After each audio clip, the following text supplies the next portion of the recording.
परिमाणे मापन रूपांतर पाहिलं होतं त्याच्यासाठी एक वाक्य आपण लक्षात ठेवलं होतं. कोणतं होतं ते वाक्य? मापनाचं रूपांतर करायला कर्नाटकच्या हेमा, डेहराडूनच्या मीनाला ड्रेस सेलमध्ये मिळाला. ठीक आहे. आता हे वाक्यही लक्षात ठेवू शकतो आणि तो क्रमही आपण लक्षात ठेवू शकतो.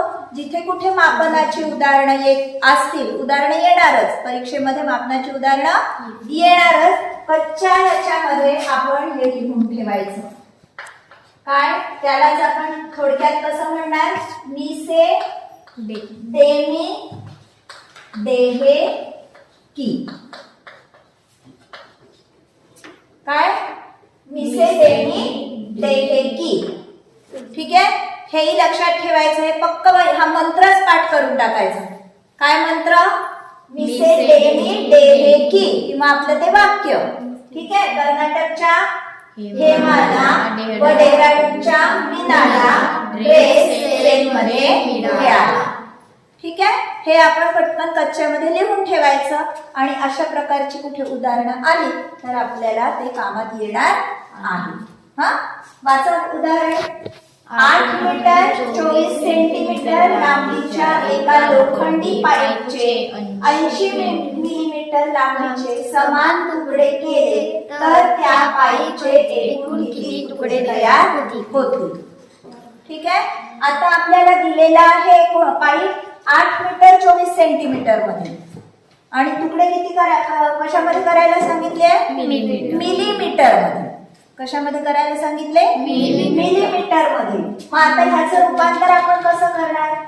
8 मीटर 24 सेंटीमीटर हेच आपण असं लिहू शकतो. 8 मीटर 24 सेंटीमीटर बरोबर. 8 मीटर 24 सेंटीमीटर. याला जर मिलीमीटर करायचं आहे तर काय करू? मिलीमीटर पर्यंत आपण शून्य देत जाऊ. लगेचच पुढे मिलीमीटर आहे म्हणजे आपलं हे किती? आता काय मिळालं आपल्याला? 8224 मिलीमीटर. काय झाले? बरोबर आहे. हे आलं लक्षात? काय केलं आधी? काय केलं आपण? 8 मीटर 24 सेंटीमीटरचं मिलीमीटर मध्ये रूपांतर केलं. कसं करायचं रूपांतर? 8 मीटर 24 सेंटीमीटर लिहून घेतले, त्याच्यानंतर मिलीमीटर पर्यंत काय द्यायचे? शून्य द्यायचे. ठीक आहे. मिलीमीटर मध्ये इकडच्या भागात रूपांतर करायचं आहे म्हणून तिकडे शून्य देत गेलो. ठीक आहे. काय मिळालं आपल्याला? 8240 काय मिळाले? मिलीमीटर. ठीक. आता ह्याचे आपण आहे किती लांबीचे करायचे आहे? 80. भाग देऊ शकता तुम्ही त्याला. 8240 भागीला 80. 00 कटला. 8 10 80. 2 उरले, वरून दिले 4. 8 3 24. किती तुकडे मिळाले आपल्याला? 103. किती तुकडे तयार झाले? 103. ठीक. पटकन हे आधीच आपण जिथे कच्चं काम करायचं दिलेलं असतं पेपरमध्ये तिथे आपण हा क्रम आधीच लिहून ठेवायचा. ठीक. म्हणा हे एकदा वाक्य. मी से देमी देहे की. ठीक. Kilometre, hectometre, decametre, metre. आता हे माहिती आहे तुम्हाला. इथे मीटर मध्ये लिटर सुद्धा येऊ शकतं आणि ग्राम. हे झालं आपलं फिक्स. ठीक आहे. म्हणजे जर घनता असेल तर कशात दिलेली असेल? पाणी किंवा द्रव कोणतं मोजायचं असेल तर लिटर मध्ये.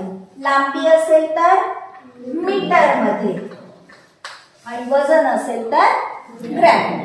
ठीक आहे. बाकी हा क्रम तसाच राहणार आहे. फक्त डेसिमीटर असेल तर डेसिलीटर होईल, ग्राम असेल तर डेसिग्राम होईल. इकडे डेकाग्राम, हेक्टोग्राम, किलोग्राम. ठीक आहे. याच्याप्रमाणे आले लक्षात? कसं काढलं उत्तर? आधी काय केलं आपण? याचं रूपांतर मिलीमीटर मध्येच करून घेतलं डायरेक्ट. ठीक आहे. आणि मग मिलीमीटरला मिलीमीटरने आपण भागलं तर आपल्याला एकूण तुकडे मिळाले. किती? 103. ठीक. आलं लक्षात? हे एक दुसरं उदाहरण वाचा. कशावरचं वाटतंय? कशाचं तरी मिळून आहे. हे काय आहे? एक तर सेकंद वगैरे आहे म्हणजे इथे आपल्याला कशाचाही वापर करायचा आहे? कालमापनाचाही वापर करायचा आहे. बरोबर आहे. हा वाचा. एका नळातून दर सेकंदाला 25 मिलीलीटर पाणी वाहून जात असल्यास 2.5 तासात किती लिटर पाणी वाहून जाते? काय म्हणताय? एका सेकंदाला 25 मिलीलीटर आणि 2.5 तास विचारलाय आपल्याला. आधी आपण एका सेकंदाचं एका मिनिटात करू. एका सेकंदात 25 मिलीलीटर तर 60 सेकंद म्हणजेच काय? एका मिनिटात किती? ठीक आहे. एका मिनिटात किती करायला काय करावं लागेल? 25 ला आपल्याला कशाने गुणावं लागेल? 60. बरोबर. काय? 25 सख 150 हा शून्य. एका मिनिटात किती मिलीलीटर पाणी वाहून जातं? 1500 मिलीलीटर. ठीक. आता 60 सेकंद 1 मिनिट. 2.5 तास म्हणजे किती मिनिट होतील? 60 60 आणि अर्धे म्हणजे किती झाले? 120 आणि अर्धे किती? 30. किती मिनिट झाले? 150. मग आता 150 मिनिटात किती वाहून जाईल? ह्याला परत आपल्याला 150 ने गुणावं लागेल. हा बघा पटकन लक्षात येतं का तुमच्या? आता इथे 15 आलं हा आणि इथेही 15 आहे. काय होईल? 1500 गुणिले 1500. 15चा वर्ग किती? 225. हे तिन्ही शून्य पुढे देऊन द्या. किती आहे? मिलीलीटर. किती आहे? मिलीलीटर. आपल्याला काय विचारलं आहे? किती लिटर. आता 1 लिटर म्हणजे किती मिलीलीटर? बघा 1 लिटर म्हणजे किती मिलीलीटर होते? 1000 मिलीलीटर. सरळ सरळ हे 3 शून्य कापून टाका. किती मग काय राहतील? हे लिटरचे काय होते? लिटर. ठीक आहे. 2,25,000 मिलीलीटर म्हणजेच किती? 225 लिटर. किती पाणी वाहून जाईल? 225 लिटर इतकं पाणी किती तासात वाहून जाईल? 2.5 तासात. म्हणजेच किती मिनिटात? 150 मिनिटात. ठीक आहे. कशा प्रकारे हे उदाहरण वाचा. हे पूर्णपणे कशावरच वाटतंय बघू आपण ठरवू. हा वाचा. एक बस नागपूरहून अमरावतीला 4 तास 20 मिनिटात पोहोचते. जर ती बस अमरावतीला माध्यान्होत्तर 2:55 मिनिटांनी पोहोचत असेल तर ती बस नागपूरहून किती वाजता निघाली?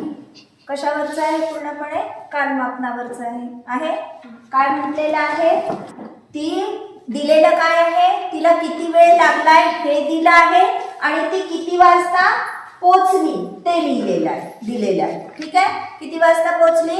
माध्यान्होत्तर म्हणजे दुपारच्या 12च्या आधी की नंतर? माध्यान्होत्तर. पूर्व म्हणजे 12च्या आधी.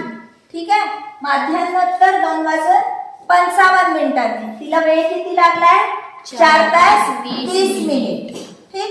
4 तास 20 मिनिटानंतर पर्यंतचा वेळ. आणि हे बघा 4 तास 20 मिनिट कसे लिहायचे? असे लिहायचे नाही. कसे लिहायचे? याचा काय अर्थ होतो? दशांश चिन्ह असतं हे म्हणजे इकडच्या याचं किती असतं? 100 किंवा 10 हो ना. पण आपल्याला किती असतात? इकडे मिनिट दिलेले असतात. मिनिट किती असतात? एका तासात 60. ठीक आहे. त्याच्यामुळे कधी पण वेळ लिहिताना इथे असे 2 पॉइंट दाखवायचे. ठीक आहे. आलं लक्षात हे? हा. मग आता आपण 2 प्रकारे हे गणित सोडवू शकतो. 2:55 मिनिटं नी पोचली ती म्हणजे 12 नंतर किती वेळ झाले तिचे? 12 नंतर 2:55. ठीक आहे. आपण बघू आता 2:55 4:20 मधून 2:55 आपण वजा करू. हे थोडंसं याला वेळ लागणार आहे गणित. मी दुसरी पद्धत सांगणार आहे ती पटकन लक्षात म्हणजे पटकन होणारी आहे. बघा आता 20 मधून 55 वजा होत नाही. पण हे 20 काय आहे? आपण हातचा जसा घेतो तसा घेऊ शकतो का? इथून 1 घेतला इथे 10 वाढवू शकतो का? नाही. इथून काय घेतो आपण हे लक्षात ठेवा चांगलं. त्याच्यासाठी मी तुम्हाला ही पद्धत आधी सांगते. काय घेतोय? 4 काय आहे? तास आहे. आणि हे काय आहे? मिनिटे आहे. ठीक आहे. मग 4 तासातून 1 तास जर आपण तिकडे नेला तर त्याचं काय रूपांतर होईल? किती होईल? किती मिनिटे होईल? 1 तास म्हणजे किती मिनिटं होतील? 60. म्हणजे यामध्ये आपल्याला काय मिळवावे लागतील? 60 मिळवावे लागतील. आणि आपलं इथे काय लिहू मग आपण? 80 लिहू. ठीक आहे. 20 मधून आपण 55 काढू शकत नव्हतो. आता 80 मधून 55 आपल्याला काढता येणार आहे. ठीक आहे. 80 मधून 55 गेले किती आलं? 25.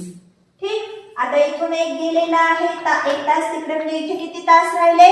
3 तास. 3तून 2 गेले 1 तास 25 मिनिटं, ती 12च्या आधी. ठीक. आता हे 1 तास 25 मिनिटं काय करायचे? या 12 मधून वजा करायचे. ठीक आहे. परत इथून 1 तास इकडे घेतला, किती झाले? 60.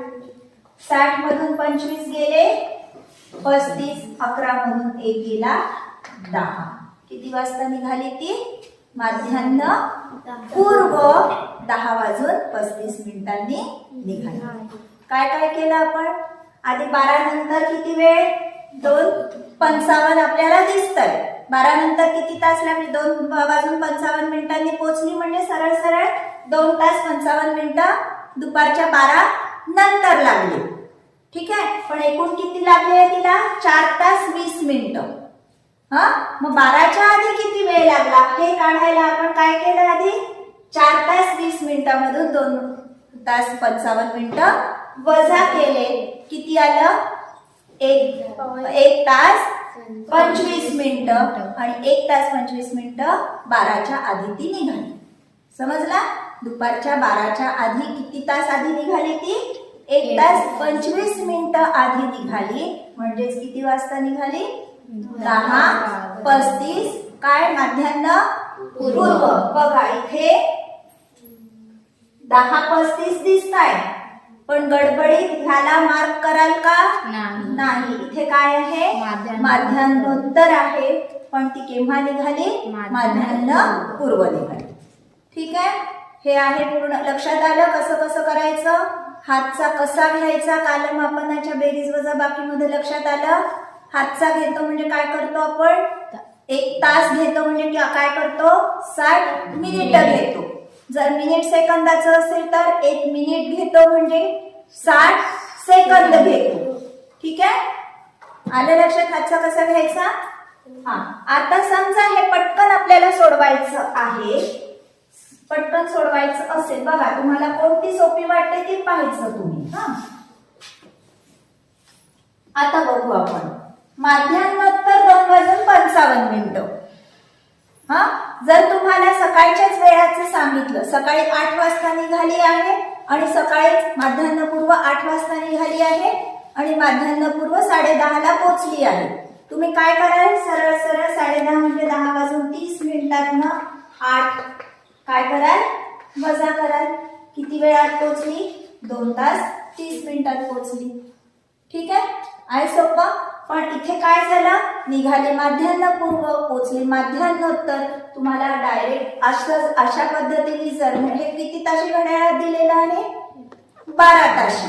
हो ना. जिथे आपल्याला माध्यान्हपूर्व माध्यान्होत्तर लिहावं लागतं. कसं घड्याळ आहे हे? 12 ताशी. याला तुम्ही 24 ताशी करू शकता जर आपल्याला अशी वजाबाकी करून करायचं असेल तर. 24 ताशीमध्ये हेच वेळ कशी सांगणार तुम्ही? 2 वाजून 55 मिनिटं म्हणजे 14. काय सांगणार? 14. दुपारचे 2 म्हणजे किती? 14. किती मिनिटं? 55 मिनिटं. ठीक आहे. किती वेळ लागला? 4 तास 20 मिनिटं. वजा करा. वजा करता येईल. परत इथे तसंच, पण इथे हातचा घ्यायची गरज नाही. 55 मधून 20 गेले किती? 35. 14 मधून 4 गेले 10. ठीक आहे. आलं पटकन उत्तर हे. पण फक्त तुम्हाला हे जमलं पाहिजे की 12 ताशीचं पटकन 24 ताशी करता आलं पाहिजे. ठीक आहे, ते तुम्हाला माहिती आहे. जर 2 असेल तर 12 मध्ये 2 मिळवायचे. जर मध्यान्नोत्तर 5 दिलं असेल तर 12 मध्ये किती मिळवाल? 5 मिळवाल. किती झाले? 17. ठीक आहे, हे तुम्हाला जर करता आलं तर किती वेळात निघालं हे आपलं उत्तर मगाचपेक्षा? खूपच कमी वेळात. ठीक आहे, तर काय करायचं? पटकन आपलं 12 ताशीचं 24 ताशी करायचं आणि वजाबाकी करायची. इथे एकूण वेळ दिलेला आहे. जर तुम्हाला म्हटलं असतं की ती बस नागपूरहून सकाळी 10:35 निघाली आणि दुपारच्या 2:55 पोहोचली तर तिला किती वेळ लागला? तरी तेच 14:55. हा, म्हणजे 2:55 पोहोचली म्हणजे किती वाजता पोहोचली? 14:55. आणि सकाळी जर ती 10:35 निघाली आहे तर तिला किती वेळ लागला? 55 मधून 35 गेले 10, 14 मधून 10 गेले 4. किती वेळ लागला? 4 तास 20 मिनिट. ठीक आहे, म्हणजे ह्याच्या उलट जरी विचारलं तरी तुम्हाला करता येईल. आलं लक्षात? तर याच्यावर तुम्हाला 1 किंवा 2 तरी प्रश्न नक्की येतात दशमान परिमाणांवर. काही रूपांतरावर असतील लिटर मीटर ग्रॅमच्या, ठीक, किंवा काही कालमापनावर असतील. आले लक्षात? विचार कशा पद्धतीने करतात त्याच्यावर तुमचं गणित सोडवणं अवलंबून आहे. ठीक, तर योग्य प्रकारे विचार करायचा आणि उदाहरणं सोडवायची. आता हे उदाहरण वाचा. हा, इथे काय गडबड होते ते सांगते मग अशा प्रकारच्या उदाहरणांना. 720 मीटर लांबीची दोरी समान अंतरावर 7 ठिकाणी कापली तर प्रत्येक तुकड्याची लांबी किती डेसिमीटर होईल? हे तर आपण मीटरचं डेसिमीटर करून घेऊ. पण 7 ठिकाणी कापली तर एक तुकडा किती लांबीचा होईल हे काढायला आपल्याला काय करावं लागेल? याला काहीतरी भागावं लागेल, हो ना? कितीने भागावं लागेल? कितीने भागावं लागेल? 7ने भागता येईल का? हा, इथे गडबड होते आपली. 7 ठिकाणी कापली आहे म्हणजे तुकडे किती बघा, म्हणजे आपले तुकडे किती होतील?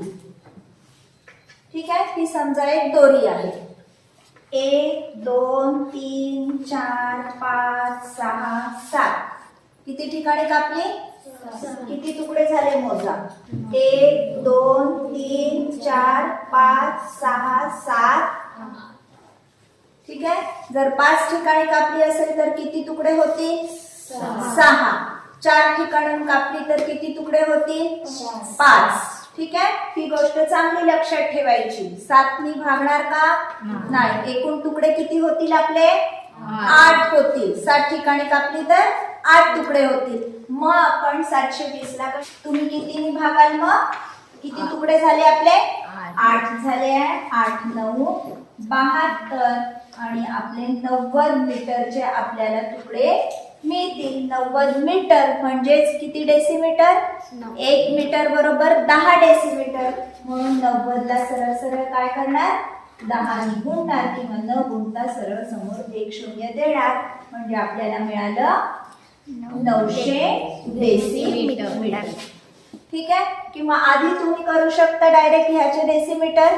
7200 डेसिमीटर. ह्याला आपण 8 ने भागलं तर परत 8 9 72 वरून हे 2 शून्य आला. एकदा आधी तुम्ही डायरेक्ट 720 ला भागून मग डेसिमीटर करू शकता किंवा आधीच डेसिमीटर करून सुद्धा 8 ने भागून डायरेक्ट उत्तर काढू शकता. आलं लक्षात? काही जितक्या ठिकाणी कापले असेल त्याच्याहून एक आपल्याला काय करायचंय? तुकडे करायला वाढवायचा आहे. ह्याप्रमाणे अजून असा सुद्धा प्रश्न येऊ शकतो की समजा 1 किलोमीटर रस्ता आहे आणि त्याला दर 200 मीटरवर एक झाड लावायचं आहे सुरुवातीपासून शेवटपर्यंत. तर किती झाडं होतील? तुम्ही 200 म्हणजे फक्त 200 जर 1000 ला भागलं तर किती झाडं आहे म्हणणार? 5 झाडं होतील का? नाही. बघू आता आपण. 5 ठिकाण काय म्हटलंय? 200 मीटर ना. 1 200 400 600 800 1000. किती झाडं झाली बघा? 1 2 3 4 5 6. आलं लक्षात? अशा प्रकारचे सुद्धा प्रश्न विचारू शकतात. ठीक, लक्षात राहतील या गोष्टी.